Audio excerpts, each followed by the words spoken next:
भारतीय परंपरा में 5 दिन की छुट्टी थी। अमावस्या के दिनों में 2 दिन, पूर्णमासी के समय में 3 दिन की छुट्टी, प्राचीन परंपरा के अनुसार।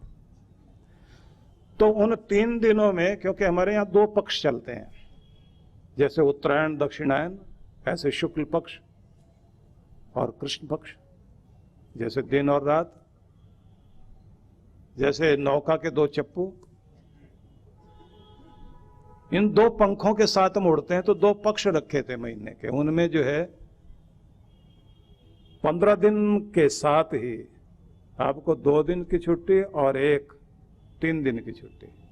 उसमें अपने आप को नवीनीकरण करना होता था कि अब आप एकदम नया, और उसमें कुछ नियम थे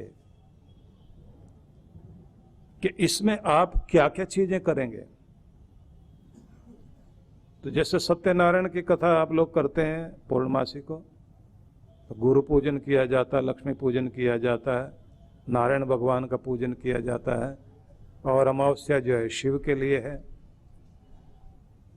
तो उसी में कुछ और चीजें भी करने का नियम था, जैसे आप अपनी क्षमता के अनुसार दान पुण्य सेवा सत्कार सहयोग, उसमें तालाब बनवाना, बावड़ी बनवा देना, प्याऊ बनवा देना, पेड़ लगवा देना। आपके पूर्वजों ने कंटूर प्लान के हिसाब से, जैसे ढलान होता है ना जमीन का, और सारा पानी किधर की तरफ आता है, वहां पर अपने आप एक गड्ढा बन गया, तालाब बन गया, और उस तालाब को सुरक्षित रखना, और तालाब देवता की पूजा करना, वरुण देव का पूजन। और घर में जो आप बर्तन लाते हैं ना, जहां पानी रखा जाता है, उस पानी में भी वरुण देव का पूजन, कलश पूजन। रोज रोज नारियल तो नहीं रख सकते, लेकिन इतना तो है कि उसको तिलक लगा दें, और ऊपर जो ढकनी है बर्तन की, उसके ऊपर एक फूल रख देना, क्योंकि वहां ये कहा जाता है कि ये वरुण देव जो है ये आपके शरीर में रहकर आपकी रक्षा करता है। 72% तो आपके शरीर में पानी है ना, 6% वायु है, 2% आप जो है श्वास से लेते हैं, बाकी जो है 4% जो आपके पूरे रोम छिद्र जो है उनके माध्यम से लेते हैं। और बड़े मजे की बात तो ये है कि आपके जितने भी पेड़ पौधे हैं, जैसे आपके फेफड़े हिल रहे हैं और जो है वो शोधन कर रहे हैं वायु का, और वो जो ऑक्सीजन बन रही है वो आपके खून में जाकर मिलती है, लिक्विड फॉर्म में जाती है। बिल्कुल उसी तरह से जो है ये पेड़ जो खड़े हुए हैं, उनकी पत्तियां हिल रही हैं, वो भी फेफड़े हिल रहे हैं, और वो वहां से शुद्ध करके आपके लिए जो जीवनी शक्ति है वो आपको दे रहे हैं, और आपकी जो अशुद्ध वायु है उसको ग्रहण कर रहे हैं। और जहां जहां पर भी पेड़ पौधे हैं, बस वहीं जीवन है, ये ध्यान रख लेना, वहीं सांस ठीक ली जा रही है। जैसे जैसे आप पहाड़ों की तरफ, बर्फीले पहाड़ों की तरफ चले जाएं, जहां पर पेड़ पौधे बिल्कुल दूर दूर तक नहीं है, कई कई किलोमीटर तक नहीं है, वहां सांस लेना मुश्किल हो जाता है। आप कैलाश मानसरोवर जाएं, इतनी बड़ी झील है वहां पर, मानसरोवर झील, जिसको कहा जाता है कि क्षीर सागर यही है। नारायण भगवान वहां बसते हैं, और शिखर पर भगवान शिव बैठे हैं, कैलाश शिखर पर। लेकिन जब आप वहां जाओगे तो सांस लेना ही मुश्किल होता है। अभी चाइना गवर्नमेंट ने एक व्यवस्था करनी शुरू की है, कुछ उगता ही नहीं वहां, तो छोटा छोटा घास, छोटे छोटे पौधे किसी पत्थर के साथ लगा के छोड़े हैं। और कमाल की बात है, वो छोटा सा घास भी कितना बड़ा काम कर रहा है कि सांस लेने में जहां दिक्कत हो रही है तो वो कहता है मैं मदद करूं, वो आपको जिंदगी दे रहा है। ये घास, ये पेड़ पौधे, ये बेकार नहीं है भाई, ये सब आपको जिंदगी देने का काम कर रहे हैं। इन्हें उजाड़ने का काम तो हम लोग कर रहे हैं, बुद्धिमान लोग। कितनी दुखद बात है। इसलिए आपके पूर्वजों ने कहा था कि पेड़ लगाओ, पर्यावरण की रक्षा करो। क्यों? कहते हैं देवता प्रसन्न होते हैं। देवता किस रूप में प्रसन्न होते हैं? मतलब आपकी जिंदगी, आपकी जीवनी शक्ति आपको मिलती है। 10 बच्चे योग्य बनाकर समाज को दे देना और समाज का सिरमौर बन जाना, कहते हैं ये बहुत बड़ा यज्ञ है। लेकिन किसी ने अगर एक पेड़ भी लगा दिया तो कहते हैं वो 10 बच्चों जैसा काम कर दिया उसने। व्यवस्था बनानी चाहिए हमें सबको। नियम के अनुसार तो आपको पूरा साल जीवन चलाने के लिए 10 पेड़ों की जरूरत पड़ती है। तो 12 समझ के आप 1 महीने का 1 पेड़ समझ के लगा दीजिए। और हो सके तो अपनी पत्नी का नाम लेकर भी 1-1 पेड़ उनके नाम से लगा दें। ये भी नहीं कर पा रहे हैं तो कम से कम अपने जन्मदिन पर तो 1 पेड़ लगा दीजिए। मुझे किसी गवर्नमेंट ने नहीं कहा, लेकिन बड़ी गवर्नमेंट खुश हो जाएगी। बड़ी गवर्नमेंट ऊपर वाले कि हाँ मेरे बच्चे अच्छा काम कर रहे हैं। और देखिए अपने पूर्वजों की याद में भी लगाया करें। 15 दिन आप तर्पण करते हैं ना और श्राद्ध मनाते हैं अपने पूर्वजों का, उनके नाम पर बरसात के दिन होते हैं, उन पर लगाए जा सकते हैं। तुलसी नाम की एक महिला ने झारखंड में मीलों लंबे जंगल को उगा दिया था, बीज बो बो करके। गवर्नमेंट ने सम्मानित किया, लेकिन उसने ये कह दिया मैंने सम्मान के लिए नहीं किया। बचपन में मैंने बहुत बेर तोड़े थे, जामुन खाए थे, आंवले तोड़े थे, कर्जा चुकाने की कोशिश की है।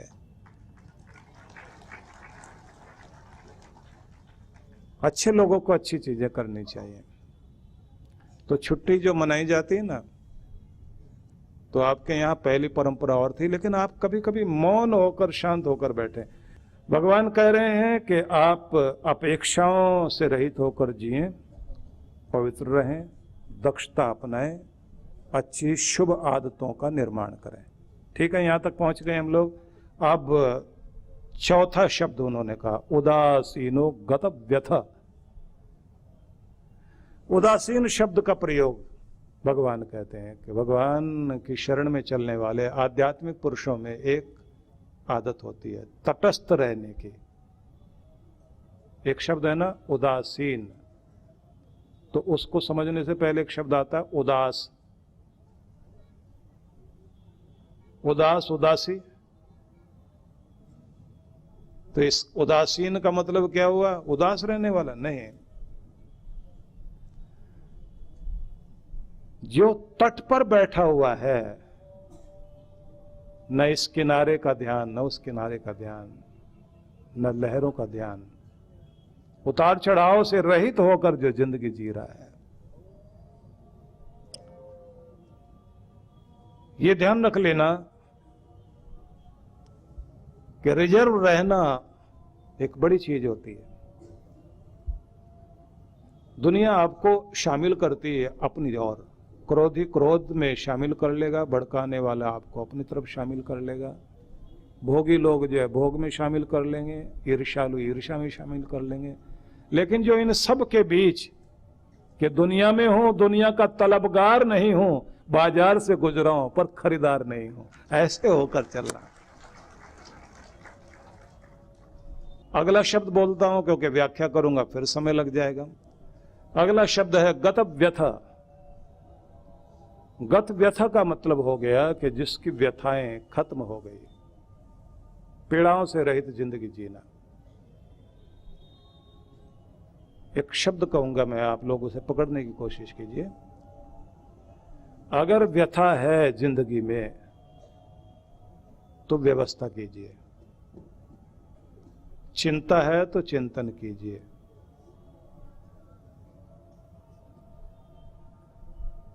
शब्द पर जब ध्यान देंगे आप कि अशांति जिंदगी में है तो मौन का आह्वान कीजिए। अंदर और बाहर के कोलाहल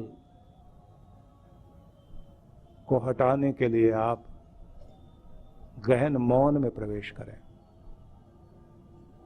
समस्या है तो समाधान पर ध्यान दीजिए। एक लंबी श्रृंखला है, तो यहां शब्द है गत व्यथा। व्यथाओं से पीड़ित इंसान को ध्यान देना चाहिए कि पीड़ाएं क्यों हैं, व्यथा क्यों है, क्योंकि व्यवस्था की कमी है। कहीं ना कहीं मेरी व्यवस्था में, मेरे सिस्टम में, मेरी योजना में, मेरी प्लानिंग में कोई दोष है, जिसके कारण व्यथाओं से जूझना पड़ रहा है। तो चिंतन करके आप उन व्यवस्थाओं को करना शुरू कर दीजिए जिससे आपकी जिंदगी में वो बात आ जाए, व्यथा रहित हो सके। एक विदेशी लेखक को मैं पढ़ रहा था जिसने बड़ी एक अच्छी बात लिखी। उसने एक कहानी लिखी थी जिसको मैं अलग अंदाज में आपके सामने कहता हूं। उसने एक बात लिखी कि व्यथा और व्यवस्था क्या होती है। गरीबी से जूझ रहे दो युवक नौकरी की तलाश में, व्यापार की तलाश में बहुत कुछ काम करते रहे, लेकिन बात नहीं बनी। आखिर में उन लोगों को एक दिन एक रास्ता मिल गया, और रास्ता भी अजीब था। किसी एक बूढ़ी महिला ने उनसे ये कह दिया युवकों से कि बेटा, मेरे घर में पानी की जरूरत है। गांव से बाहर दूर झरना है, वहां से एक बाल्टी पानी ले आओ। मैं आज की भाषा में कहता हूं, उसने कहा मैं 10 रुपए तुम्हें दूंगी। दोनों बच्चे गए, एक एक बाल्टी लेकर आए तो उसके बाद उन्होंने आसपास के लोगों से पूछा कि तुम्हें भी चाहिए क्या पानी। सबने कहा ठीक है ले आओ। तो 10-10 रुपए उन्होंने भी देने शुरू कर दिए, और दोनों ने पानी ढोना शुरू किया। और उनको लगा कि बहुत अच्छा हो गया, नौकरी मिल गई, काम धंधा शुरू हो गया, पैसे बचा लें वो और शाम को आनंद मनाएं। दूसरे वाले दोस्त ने कहा कि दोस्त, एक बात याद रखना, अभी तो घुटने भी साथ दे रहे हैं, कंधे भी मजबूत हैं, ऐसा निभेगा कब तक? बोले जब तक निभे तब तक। कि नहीं, ये नहीं, बात कुछ ऊंची होनी चाहिए, क्योंकि इससे व्यथा आएगी। अब व्यवस्था करनी चाहिए। दूसरे ने कहा कि तुम करते रहो, मैं तो कुछ करने वाला नहीं, मुझे तो यही पता है कि अपने 10-5 बाल्टी रोज ले आए, 100 रुपए बन जाएं, 50 में अपना काम चलेगा, 50 अपने बचाएंगे, आनंद से जिएंगे। मैं बात ज्यादा लंबा ना करते हुए आपको बताना चाहता हूं कि दूसरे व्यक्ति ने 5 बाल्टियां लाए, लेकिन 10 नहीं लाए। 5 बाल्टियों का जो बाकी समय था उसमें उसने एक पाइप लगाना शुरू किया झरने से। पैसे बचाता गया, व्यवस्था करता गया, और एक दिन 1.5 साल में वो सफल हो गया। गांव तक पाइप ले आया, और उसके बाद वहां उसने एक वॉल लगाकर गांव वालों से कहा कि अब आपको एक बाल्टी के 10 रुपए देने की जरूरत नहीं है, सिर्फ 2 रुपए देने हैं। अब पानी मेरे से लीजिए, बस शर्त यह है कि आपको अपनी बाल्टी खुद उठाकर ले जानी है, मैंने बाल्टी नहीं उठानी। अब बहुत मात्रा में जैसे पानी आना शुरू हुआ, दूसरे का काम धंधा बंद हो गया। पूरे शहर में, या कहना चाहिए उस गांव में, पानी पहुंचने लगा, और उसने पैसे लेने शुरू कर दिए। वो बैठे बैठे अमीर होने लगा, क्योंकि उसके पास व्यवस्था आ गई। और उसके बाद उसने अपने दोस्त से कहा कि देख दोस्त, तू भी एक काम कर, मेरे साथ प्रबंधन में आ, क्योंकि पीड़ाओं की मुक्ति का एक ही रास्ता है, हर व्यथा को मिटाने के लिए व्यवस्था करनी चाहिए। हम दूसरे गांव तक भी पानी पहुंचाएंगे। दोनों लग गए, उनकी खानदान की गरीबी दूर हो गई।